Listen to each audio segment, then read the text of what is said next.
Hail to thee, blithe spirit, bird thou never wert, that from heaven or near it pourest thy full heart in profuse strains of unpremeditated art.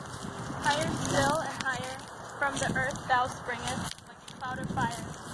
The blue deep thou wingest, and singing still dost soar, and soaring ever The lighting of the sunken sun, o'er which clouds are brighting, thou dost float and run, like an unbodied joy whose race is just the pale purple even melts around thy flight, like a star of heaven in the broad daylight. Thou art unseen, but yet I hear thy shrill delight.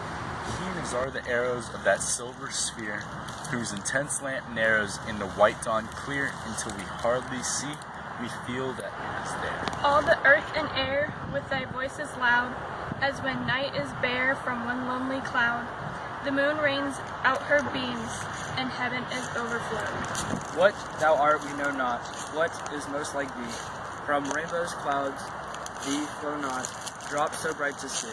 As from the precense showers like a poet hidden in the light of thought, singing hymns unbidden, till the world is brought to sympathy with hopes and fears. Like a highborn maiden in a palace tower, soothing her love-laden soul in secret hour, with music sweet as love which overflows her bower. Nope. Like a glowworm golden in a dell of dew, scattering unbeholden its aerial hue, among the flowers and grass which screen it from the view. Like a rose embowered in its own green leaves, by warm winds deflowered, till the scent it gives makes faint with too much sweet, thou heavy-winged bee. The sound of vernal showers on the twinkling grass, rained awakened flowers, all that ever was joyous and clear and fresh, that music doth surpass. Teach us, sprite or bird, what sweet thoughts are thine, I have never heard, praise of love or wine, that panted forth a flood of rapture so divine. Chorus Emil, or trumpet chant, matched with thine would be all, but an empty vaunt, all things, even we feel there is some. What objects are the fountains of thy happy strain? What fields or waves or mountains?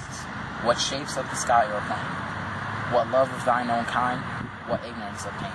With thy clear keen joyance, languor not thee, shadow of annoyance never came near thee. Thou lovest, but ne'er knew love's sad satiety. Walking or asleep, though of death must deem things more true and deep than we mortals dream, or how those thy notes flow in such a crystal stream. We look before and after, and pine for what is not.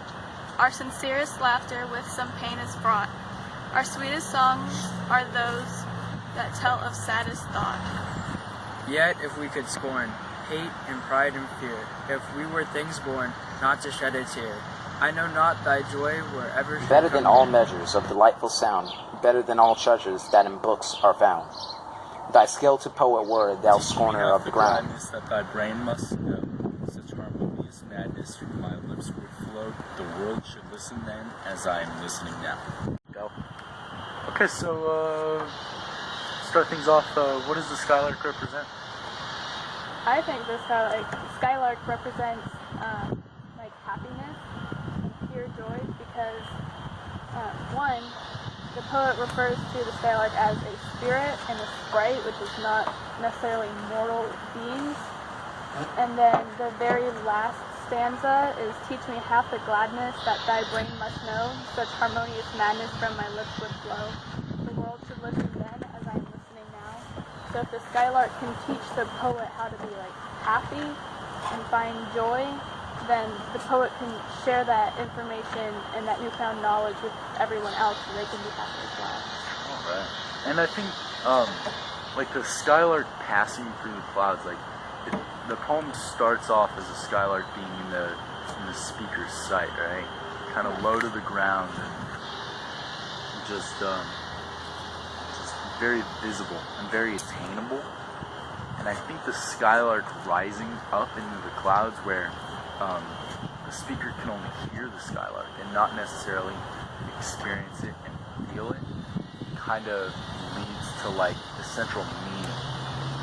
So I think the central meaning has to do with kind of how nature is fleeting from humans, because in the 1800s when this poem was written, 1820, the Industrial Revolution was full swing in England. Things were changing and nature was less and less attainable and close. And I think that Skylark rising up out of view to where it's just here, it's just like how the people of that time who had experienced nature their entire lives, now it's kind of out of sight, you know.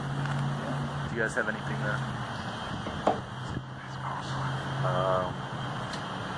No, not really. I mean, like what Fleming said about how the Skylark is supposed to be something that's supposed to be pure. One piece of evidence to support that is that in like line 33, Shelley says, "From a rainbow clouds that there flow not." How she kind of basically like puts the Skylark above a rainbow, which is supposed to be one of the beautiful things of nature. Yeah, yeah, for sure. Alright. Also, the Skylark song. So the Skylark's like out of view, but yet you can still hear the song, which I think is like him. He's still like knows nature. Like it's there, but it's just like not really. Don't really know how to attain it. It's kind of distant. Yeah, like, but like it, you know, it's there though. So more of a memory than a... Yeah, so it's almost like goes to refer back to spirit. Well, maybe she's also saying that maybe also pure happiness through nature is something that isn't like physical that you can touch, but it's also something that that like how you can only hear the Skylark or you can only see the Skylark. Maybe it's something that you can only see or hear. It's something that's not tangible. Yeah. Not tangible. That would make sense. That for sure makes sense. Yeah. And the time period definitely works with that. Yeah. Yeah, definitely. Your camera shifted. What makes it a lyrical poem and why, or why is it a lyrical poem? Yeah, let's talk about that. I can mess around with the audio and hope. So, lyrical poem.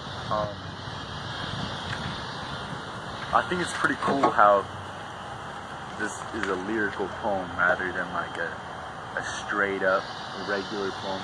And regular poems are still very artistic and like beautiful in a sense. But I think the lyrical poem is just kind of free flowing and it just gives that little bit more touch of like almost freedom and beauty in a sense, kind of like nature is, you know? It kind of works with that central meaning. What do you guys think about it? I think that the lyrical poem like kind of relates back to like how the birds sing. Yeah. Because it's like could easily be interpreted like the birds sing like kind of like happy tone. It's like I don't know, songs are typically happy, especially.